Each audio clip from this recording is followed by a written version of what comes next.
Picture this. It's the dead of winter in a medieval village. You wake up and there's frost on the inside of your own blanket.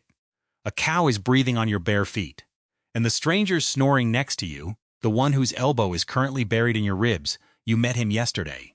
Welcome to Winter, Medieval Peasant Edition. And trust me, it was so much grosser and so much weirder than you'd ever guess. Because here's the thing. There was no heating, no grocery store, no Uber Eats showing up with hot soup at midnight, and the timing could not have been worse. Right in the middle of the Middle Ages, the weather actually got colder, a long cold spell that historians call the Little Ice Age. Winters turned brutal. At one point between 1315 and 1317, the crops failed so badly that Europe was hit by the Great Famine and people starved by the thousands. So this was not a joke.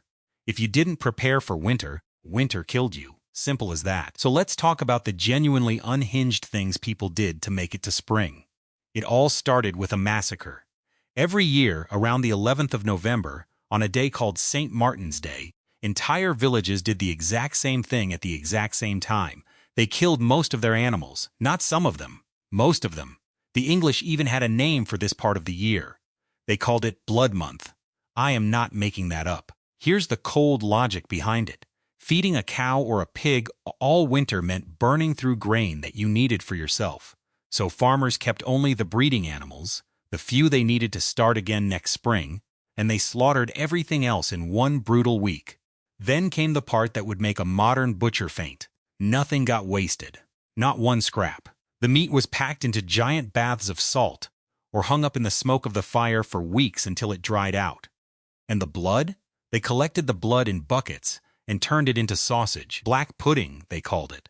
So picture meal prepping for the apocalypse, except your fridge is a barrel of salt, your snacks are leathery smoked meat, and dessert is a tube of pig blood. Enjoy your meal. And that's not even the strangest part. Let's talk about dinner. For most peasants, winter food meant one thing and one thing only: pottage. Pottage was a thick stew of grains, beans, peas, onions, and whatever else you happen to have, all boiled together in a single pot over the fire. Sounds normal enough, until you learn that the pot basically never got emptied. You'd eat some, then throw more stuff in. Eat some more, throw more stuff in. The same pot simmering away for days, sometimes weeks on end. Think of it like a sourdough starter, except it's stew, and it has been alive longer than your cat. The slightly fancier version was called frumenty, which was boiled wheat softened in milk and sweetened with a little honey, if you were lucky enough to have it. But here's the truly baffling bit. They believed that eating raw fruit would make you sick. So if a peasant family had any fruit at all, in it went, straight into the pot, boiled into total oblivion, an apple stew. Just let that sit for a second. These people would look at a perfectly good apple and think, you know what this needs? To be boiled. With onions. Now here's where things get cozy.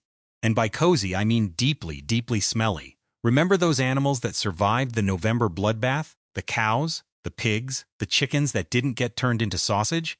In a lot of places, especially in the mountains of the French Alps, those animals did not live out in a barn. They lived in the house, with you, in the same room you slept in. And believe it or not, this was actually genius. A single cow throws off a shocking amount of body heat, basically a living, breathing radiator that also moos at 3 in the morning. With the whole family huddled on one side and the livestock packed in on the other, that one smoky little room stayed just warm enough to make it through the night. Bonus points, you didn't have to stagger out into a blizzard to feed them. Your space heater was also your breakfast. The downside?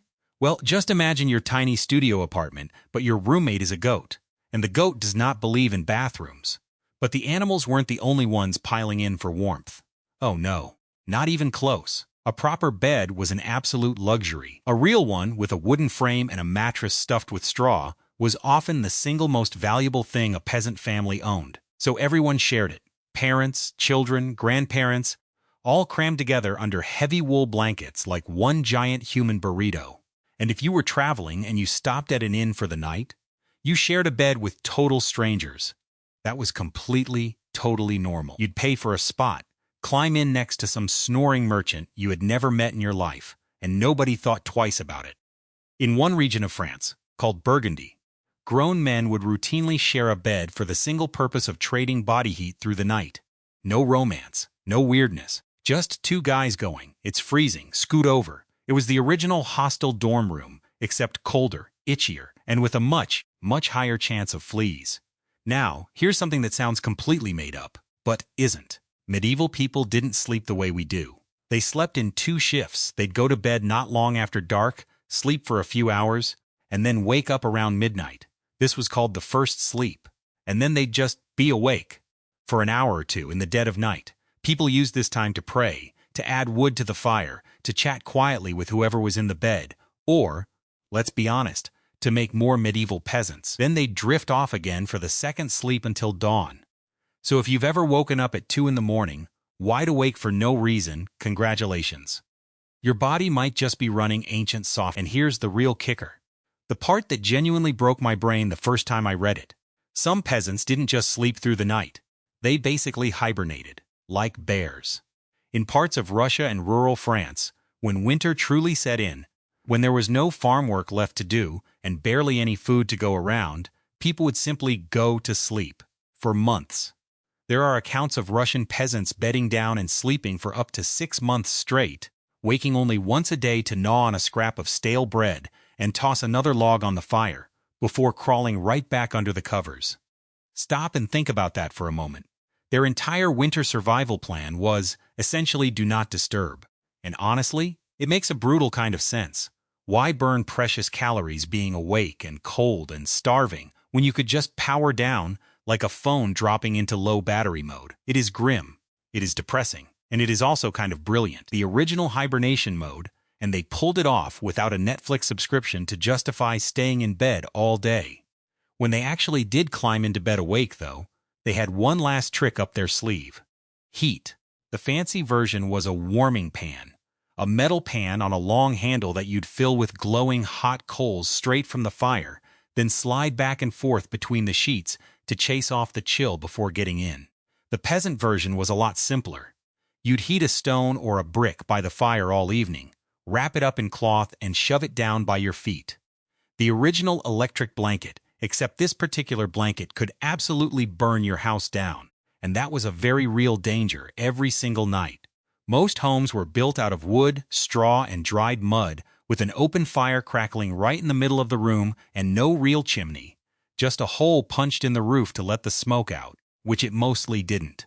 So you breathed smoke all winter long. The whole house was basically a campfire wearing a thatched hat, which meant that every night you were quietly choosing between freezing to death and burning to death. Very cozy.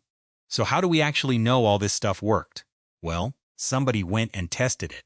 Back in 2013, a Russian reenactor named Pavel Sapochnikov volunteered to live completely alone on a medieval-style farmstead for 6 full months through a real freezing winter, with nothing but 9th century tools, clothing, and food. No phone, no backup, no safety net. Just him, the brutal cold, and a single animal for company. And he made it.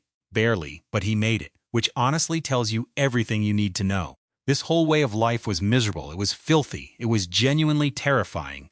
And somehow, against all odds, it worked. So the next time you find yourself grumbling because your heating bill crept up a few dollars, or because your food delivery is running 20 minutes late, just stop and picture it for a second. Frost on the inside of your blanket, a goat standing in your kitchen, a snoring stranger's elbow in your spine, and a barrel of salted pig parts that somehow has to last you all the way until April. Suddenly, that slightly chilly apartment of yours doesn't sound so bad, does it? That's all for today. I'll be making plenty more videos like this one, digging into the weird, gross, and frankly hilarious truth about how people actually lived back then. So if you enjoyed this, go ahead and subscribe and stick around. I'll see you in the next one.